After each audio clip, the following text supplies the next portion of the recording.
ஹாய்ங்க, எல்லோரும் எப்படி இருக்கீங்க? எல்லாருக்குமே அவங்க அம்மா வைக்கிற மீன் குழம்புனா ஒரு ஸ்பெஷல் தாங்க. அதே போல் தான் எங்கள் அம்மா வைக்கிற மீன் குழம்பும் எனக்கு ரொம்ப ரொம்ப ஸ்பெஷலுங்க. எங்கள் அம்மா மீன் குழம்பு செஞ்சாங்கன்னா எத்தனை தட்டு சோறு காலியாகுன்னே தெரியாதுங்க. ஸோ எங்கள் அம்மா எப்படி சொல்லி கொடுத்தாங்களோ அந்த மீன் குழம்பும் உங்கள் கூட ஷேர் பண்ணிக்கிறேங்க. ஃபஸ்ட்டு ஒரு வடைச்சட்டி வச்சுக்கலாம், நல்லெண்ணெய் ஊற்றிக்கலாம், கடுகு, உளுந்து, வெந்தயம் போட்டு தாளிச்சிட்டு ஒரு 1/2 பல் பூண்டு சேர்த்துக்கோங்க. சின்ன வெங்காயம் சேர்த்தா தான் இதுக்கு ரொம்ப சூப்பராக இருக்கும். ஸோ சின்ன வெங்காயம் சேர்த்து நல்லா வதக்கிட்டு இப்போ ஒரு 2 பல்லாரி வெங்காயத்தை நான் அரைச்சி சேர்த்துருக்கேங்க. இதையும் சேர்த்து நல்லா வதக்கிக்கோங்க.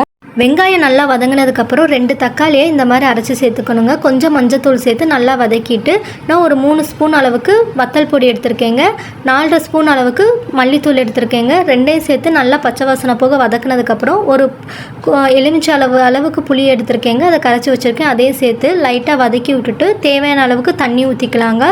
உப்பு இப்போ கொஞ்சம் சேர்த்துக்கலாம். இப்போ வெங்காயமும் தக்காளியும் நம்ம அரைச்சி சேர்க்குறப்போ நல்ல திக்னஸ் கிடைக்கும், டேஸ்ட்டுமே உங்களுக்கு ரொம்பவே சூப்பராக இருக்கும். கண்டிப்பாக இது மாதிரி ட்ரை பண்ணி பாருங்கள்.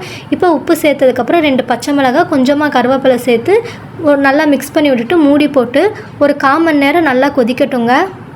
பாருங்கள், இந்த அளவுக்கு நல்லா குழம்பு கொதித்து வந்ததுக்கப்புறம் சிம்மில் வச்சுட்டு இப்போ நம்ம மீன் துண்டுகளை சேர்த்துக்கலாங்க.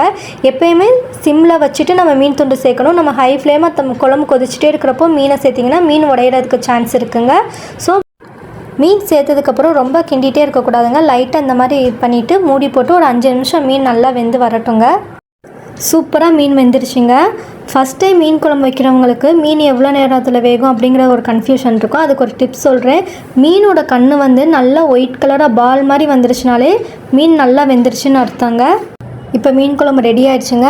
அப்புறம் என்ன, டைமே வேஸ்ட் பண்ணாமல் நல்லா சூடாக சாதம் போட்டு நல்லா இந்த மீன் குழம்பை ததும்ப ஊற்றி அப்படி பிணைஞ்சி சாப்பிடும்போது சூப்பராக இருந்துச்சுங்க. கண்டிப்பாக நீங்கள் இந்த மீன் குழம்பை ட்ரை பண்ணி பாருங்கள். ட்ரை பண்ணி பார்த்துட்டு எப்படி இருந்துச்சுன்னு எனக்கு மறக்காமல் கமெண்ட்ஸில் சொல்லுங்கள். தேங்க்யூ, பாய்.